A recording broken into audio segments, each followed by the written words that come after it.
পাঁচজনকে গ্রেফতার করা হয়েছে। তদন্তকারী কর্মকর্তা যদি মনে করেন যে আরও কারো সম্পৃক্ততা রয়েছে, তাহলে তাদেরকেও আইনের আওতায় নিয়ে আসবেন বা গ্রেফতার করবেন। আমরা যেটা জানতে পেরেছি যে ওনার কাছে যে কিছু টাকা সঞ্চিত ছিল, এটা আসলে ওখানে যারা যাদেরকে আমরা গ্রেফতার করেছি তারা জানতে পারে, এবং এই পাঁচজনের মধ্যে তিনজনের পূর্বে মাদক সেবনের মামলা রয়েছে, অর্থাৎ তারা মাদকাসক্ত।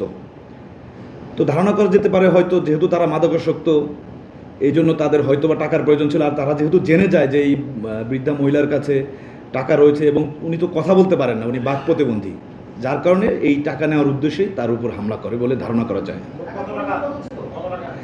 টাকার অ্যামাউন্ট আনুমানিক 20,000 টাকা বলে আমরা তদন্তে পেয়েছি, হয়তো পরে আরও নিশ্চিত হওয়া যাবে। তবে এখনও পর্যন্ত যেটা আমরা জানতে পেরেছি যে আনুমানিক 20,000 টাকা।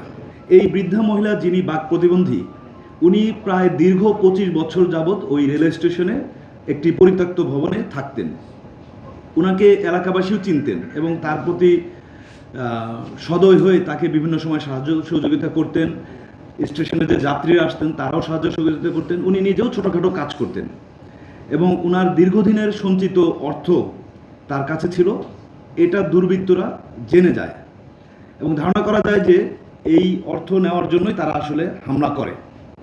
পরবর্তীতে রেলওয়ে পুলিশ ভৈরব থানাতে ওই স্টেশনে যে সহকারী স্টেশন মাস্টার, তিনি বাদী হয়ে 380, 323 এবং 506 ধারা অর্থাৎ চুরি, জখম এবং হত্যা চেষ্টার মামলা দায়ের করেন।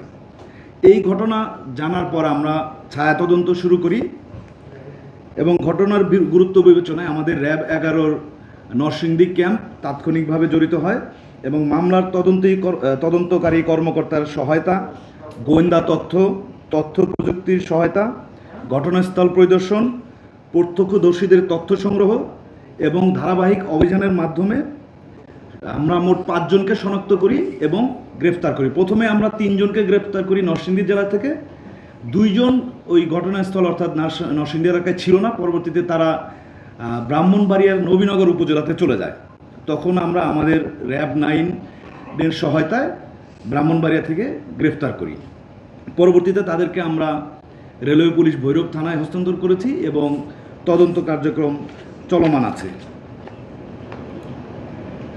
গ্রেপ্তারকৃত আসামিদের বিরুদ্ধে প্রয়োজনীয় আইনানুগ ব্যবস্থা গ্রহণ শেষে প্রেরণ করি। এবং আপনারা জেনে থাকবেন যে দেশের আইন শৃঙ্খলা রক্ষা এবং অপরাধ দমনে র্যাব অত্যন্ত পেশাদারিত্বের সাথে দায়িত্ব পালন করে যাবে। এখানে একটি বিষয় উল্লেখযোগ্য যে এই যে বৃদ্ধা মহিলা, যিনি আসলে ছিলেন একজন প্রতিবন্ধী, একটা বার্তা আমরা দিতে চাই যে যার জন্য কেউ নাই তার জন্য র্যাব, আইন শৃঙ্খলা বাহিনী এবং রাষ্ট্র রয়েছে। এবং এই ঘটনা অত্যন্ত মর্মান্তিক এবং আমরা আমাদের একটা নৈতিক দায়িত্ব মনে করি, যার কারণে আমরা অত্যন্ত পেশাদারিত্বের সাথে তাৎক্ষণিকভাবে সর্বাত্মক চেষ্টা চালিয়ে তাদেরকে আইনের আওতায় আনতে সক্ষম হয়েছে।